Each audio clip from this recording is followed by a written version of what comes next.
실크 호텔 앤 레지던스. 이 호텔은 2022년 완공하여 2023년 오픈한 나름 신축 건물이라고 합니다. 현재 태국에서 서머셋, 오크우드 등 다양한 호텔 브랜드를 보유하고 있는 에스콧 계열의 호텔이라고 하는데 5성급 호텔이고 또 주변에 프람퐁 역도 있고 엠스피어, 엠쿼티어 등 한국 관광객들이 자주 오고 가는 곳들이 있어서 나름 인기가 있을 만한 곳인데 아직까지 한국인들은 체감상 많이 보이지는 않는 것 같습니다. 그럼 어떤 장단점이 있는지 한번 살펴보겠습니다. 우선 호텔에서 프럼퐁 역까지는 걸어서 5분에서 7분 정도 걸립니다. 사람에 따라서는 멀다고 느낄 수 있는 거리입니다. 인도가 그다지 넓지 않아서 캐리어까지 끌고 다닌다면 더 불편할 것 같습니다. 그래서 호텔에서는 셔틀버스를 운영하고 있는데요. 저 시간표에는 2시간마다 한 번씩 호텔에서 출발한다고 나와 있는데 저 시간표는 옛날 거고 지금은 1시간마다 한 번씩 출발한다고 합니다. 저는 이 셔틀 서비스를 2번 정도 이용했는데 2번 다 저 혼자밖에 없었습니다. 혼자 이용할 경우 프런트에 이야기를 해야 출발하더라고요. 다른 사람 후기를 보니까 일행이 있으면 따로 이야기를 하지 않아도 되는 것 같던데 아무튼 이 셔틀을 타면 3, 4분 정도 후에 엠포리움 스위트 호텔 앞까지 데려다 줍니다. 걸어갈 때와 비교하면 시간 단축은 그다지 많이 되는 편은 아니지만 그래도 몸은 편하죠. 호텔로 돌아가는 셔틀은 미리 10분 정도 전에 전화를 해서 예약을 해야 된다고 합니다. 아무튼 다시 호텔 앞으로 돌아가서 2층에 무슨 피부관리 클리닉 같은 것이 있었고 1층에 제과점 같은 것이 있었으나 가보지는 않았습니다.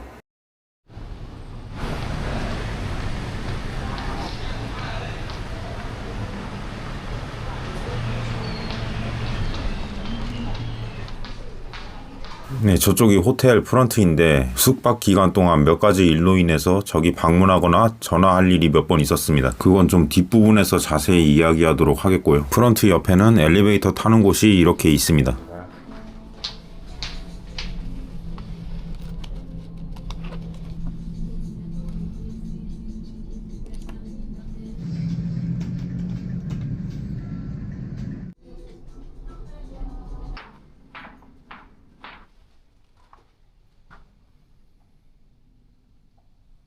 여기가 저의 첫 번째 방이었던 스튜디오 프리미어 룸입니다. 출입문 바로 왼쪽에 이렇게 문이 하나 더 있고 이 문을 열면 이렇게 세탁기가 있습니다. 이 세탁기는 건조 기능까지 있는데 건조 후에 바로 입어도 될 정도로 건조 성능이 상당히 좋더라고요.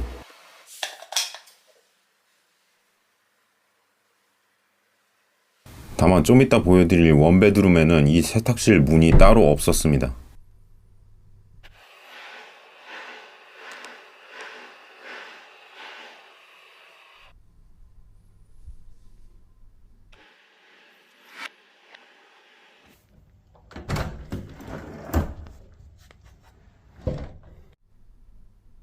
카드키를 2개 줘서 한 개는 이렇게 꽂아두고 외출할 수 있습니다.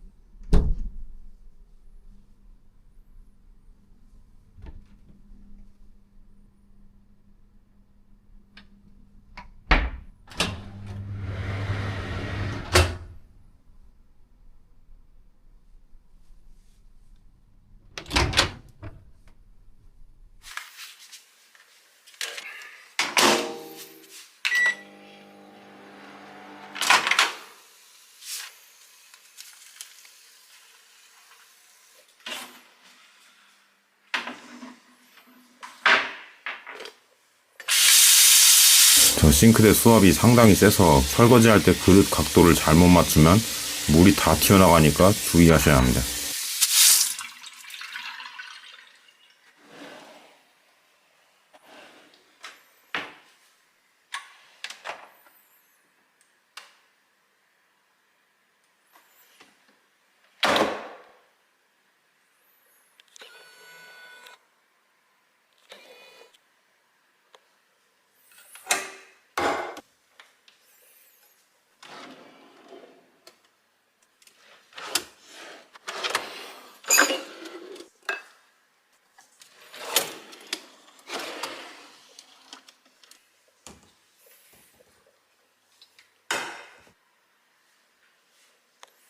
화장실 문은 이 방은 이렇게 여닫이 문이었는데 원베드룸은 미닫이 문이더군요.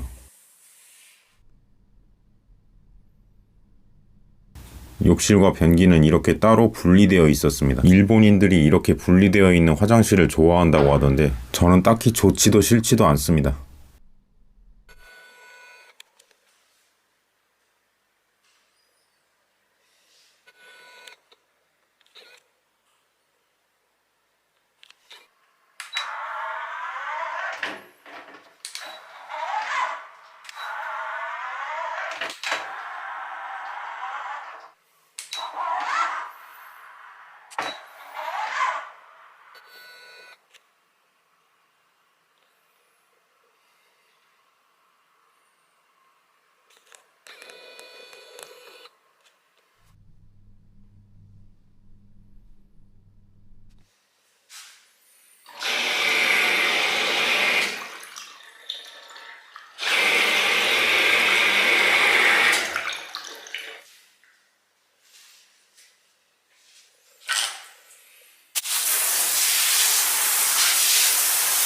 샤워 필터 헤드를 연결한 모습입니다. 세면대용 필터기도 가져왔는데 사이즈가 맞지 않아서 연결할 수 없었고 오직 샤워기에만 연결할 수 있었습니다. 이건 샤워 필터 사용 후 약 5일 정도 지난 모습인데 약간 불순물이 끼긴 했지만 예상했던 것보다는 깨끗한 것 같네요.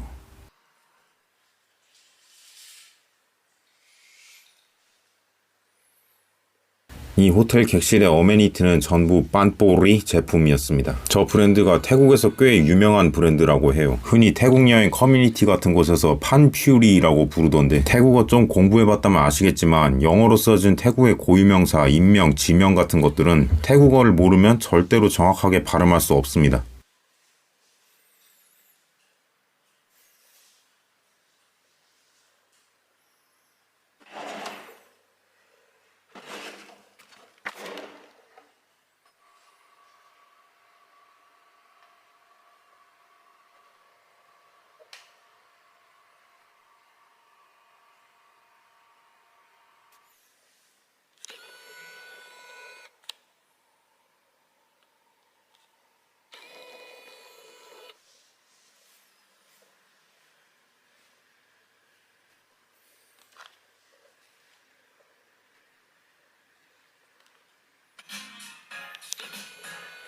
TV에 유튜브, 인터넷 등 다양한 기능이 있는 것 같았는데 저는 물론 밖에서 싸돌아다니느라 별로 활용할 시간은 없었습니다.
그 외에 이 호텔 객실의 특이한 점 한 가지는 침대 높이가 꽤 높았다는 것이었습니다. 제가 대충 핸드폰 자로 재어보니까 60cm에서 70cm 사이였는데 제가 지금까지 본 호텔 침대 중에서 가장 높았던 것 같아요. 옮긴 원베드룸 침대도 동일하게 높았습니다.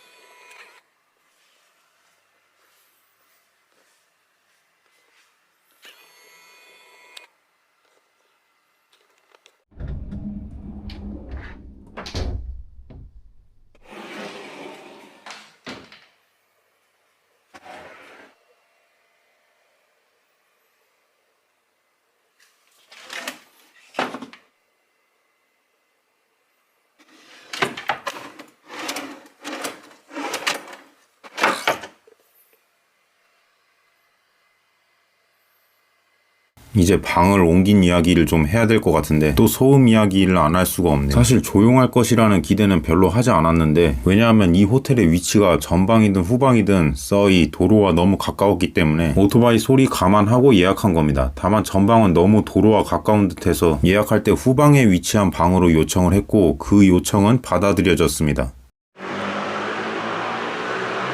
지금 저기 보이는 저 도로가 바로 후방 도로인데, 보시다시피 오토바이 소리 아주 우렁차게 잘 들립니다. 그래도 그냥 불평 안 하고 저 소리 들으면서 자려고 했습니다. 호텔 위치상 어쩔 수 없다는 걸 알기 때문이죠. 그런데 오토바이 소리도 개 짖는 소리도 아닌 전혀 예상하지 못했던 소음이 등장했는데, 바로 침대 위쪽 조명이 있는 이 공간에서 자꾸 뭔가 딱딱거리는 소리가 밤새도록 들렸던 것입니다. 오토바이 소리는 그냥 그러려니 했는데 이건 도저히 참지 못하겠더군요.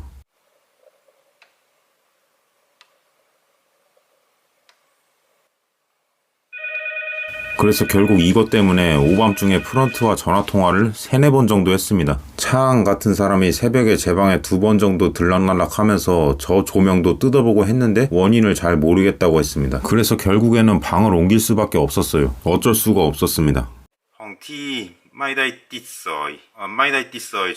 이 질문을 했을 때 여직원이 갑자기 대답을 피하면서 머뭇거렸는데, 그 이유는 나중에 알게 되었습니다. 옮긴 방이 띠서이, 도로와 붙어있는 방이었기 때문이었죠. 아무튼 이때 여직원이 미안하다고 사과를 하면서 룸을 원베드룸으로 업그레이드 해줬는데, 뒤에서 설명하겠지만 기존 방인 스튜디오 프리미어와 비교했을 때 큰 메리트는 없었던 것 같아요. 이때 몇 가지 기억에 남았던 점은, 이때가 새벽 시간이었는데 바로 투입할 차항이 있었다는 점, 또 새벽 시간이었는데 당시 근무 중이던 프런트 직원이 여직원이었다는 점, 이 여직원이 전화로 사과할 때 굉장히 밝고 명랑한 말투로 사과했다는 점. 물론 그게 나쁘다는 건 아닙니다. 다만 한국 사람이었다면 같은 상황에서 더 진중하고 무거운 느낌으로 사과를 했을 것 같은데, 이것은 그냥 문화 차이겠죠. 아무튼 그렇게 새벽에 방을 옮기고 다음날 외출하고 오니까 손편지랑 열대 과일이 이렇게 테이블 위에 놓여져 있더군요. 대충 소음으로 인해서 불편을 끼쳐 미안하다는 내용이었습니다. 태국 숙소에서 이런 문제를 꽤 많이 겪었는데 이렇게 사과를 받아본 적은 이번이 처음이었습니다. 물론 딱히 이런 소음 문제로 사과를 기대한 것은 아니었습니다. 그래도 받으니까 기분이 나아지긴 했어요. 여기까지는 좋았는데 옮긴 방에서 인터넷 연결이 되지 않아 또 프런트에 전화 연락을 했어야 했다는 점. 그런데 프런트에서 전화를 계속 받지 않아서 결국 직접 내려가서 이야기했다는 점은 좀, 그래도 저들 나름대로 최선을 다했다고 생각합니다. 미흡한 점도 있었지만 5성급 호텔답게 사과도 하고 나름 성의껏 응대하려고 노력했다는 점은 긍정적으로 평가하고 싶습니다. 어쨌든 옮긴 방 원베드룸 이그제큐티브는 이전 방이었던 스튜디오 프리미어와 가구 및 면적 차이는 거의 없었는데, 다만 방 배치도가 조금 달랐습니다. 거실과 침실이 문으로 분리되어 있었다는 점, 욕실에서 바깥 풍경을 볼 수 있었다는 점, 주방에 마련되어 있는 식기가 좀 더 다양했다는 점, 세탁실 문이 따로 없이 주방과 붙어 있었다는 점, TV가 2개라는 점, 화장실 문이 미닫이 문이라는 점, 화장실 옆 옷장 조명이 센서 등이었다는 점, 발코니가 없는 대신 바깥 풍경을 볼 수 있는 창문이 좀 더 많았다는 점, 뭐 이 정도이지 않을까 싶네요.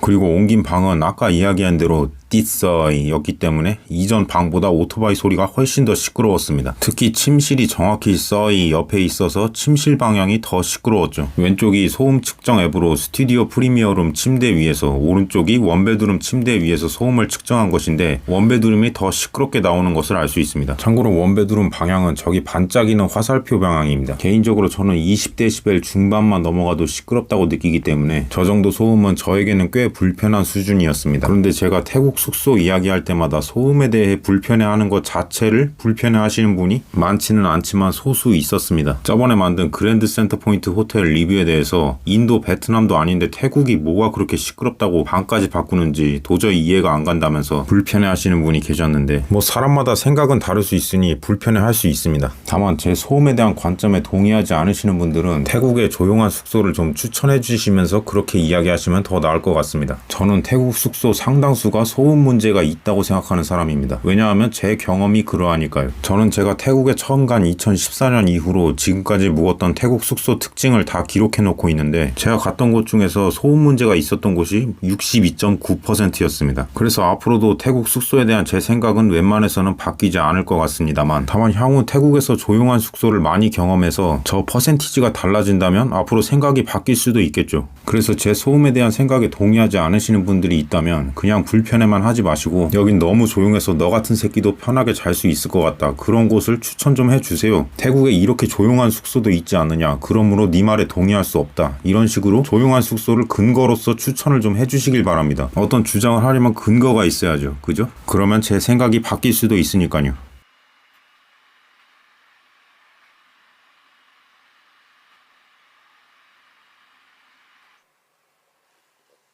이제 방은 충분히 본 것 같으니 나가서 호텔의 다른 편의시설을 보겠습니다. 조식은 9층에 있는 위버 레스토랑이라는 곳에서 먹습니다. 저는 그냥 워크인으로 가서 먹었는데 941바 나왔습니다. 이 가격은 숙소 예약할 때 조식 선결제하는 가격과 큰 차이가 없습니다.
네, 수영장은 대충 이런 느낌입니다. 아침에는 이용하는 사람이 그다지 많지는 않았습니다. 그 대신 물이 좀 차가웠죠.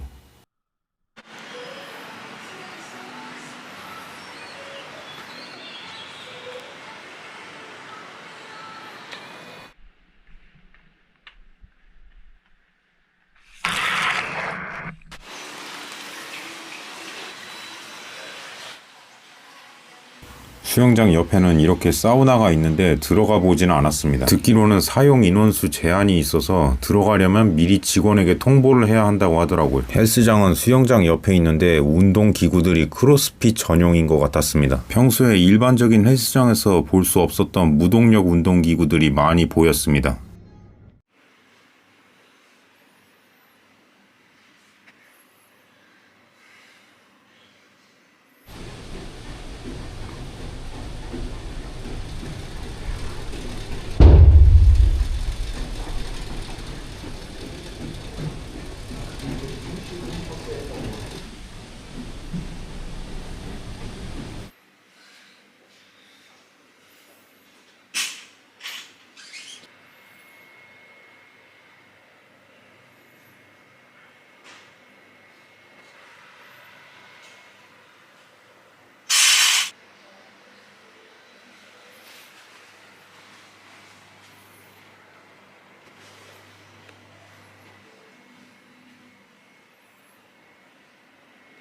호텔에서 가장 가까운 편의점은 아까 보여드린 스테이브리지 호텔 바로 앞에 있는데 걸어서 1, 2분 정도 걸립니다.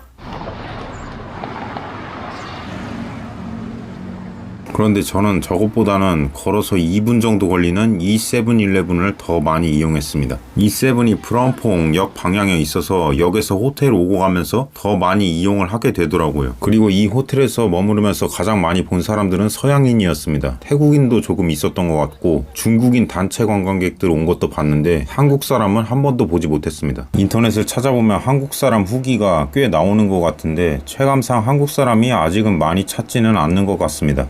가격은 예약 시점에 따라 약간 차이가 있긴 하지만 스튜디오 프리미어가 대략 20만원대 초중반, 그리고 원베드룸 이기제큐티브는 20만원대 중후반 사이라고 보시면 될 것 같습니다. 후기를 보니 작년까지만 해도 10만원대 후반으로도 예약할 수 있었던 것 같던데 이제는 환율도 그렇고 해서 더 이상 10만원대로는 이용하기 어려운 것 같습니다. 종합적으로 이 정도면 부대 시설이나 서비스 품질은 좋은 편이라고 생각합니다. 하지만 아쉽게도 저는 앞으로 다시 방문할 일은 없을 것 같습니다. 다른 것은 그럭저럭 만족스러웠지만 저에게 있어서 가장 중요한 부분을 충족시키지 못했기 때문입니다. 솔직히 오토바이 소음이야 호텔 위치 때문에 어쩔 수 없는 부분이라고 쳐도 방 이동의 원인이 되었던 침대머리 안에서 나는 소음은 옮긴 방 침대에서도 마찬가지로 들렸습니다. 물론 옮긴 방에서는 그 소음이 길게 이어지진 않아서 버틸만 했습니다. 그리고 옮긴 원베드룸은 세탁실 문이 따로 없어서 빨래할 때 세탁기 소음도 굉장히 시끄럽게 전파가 되는 특징이 있었습니다.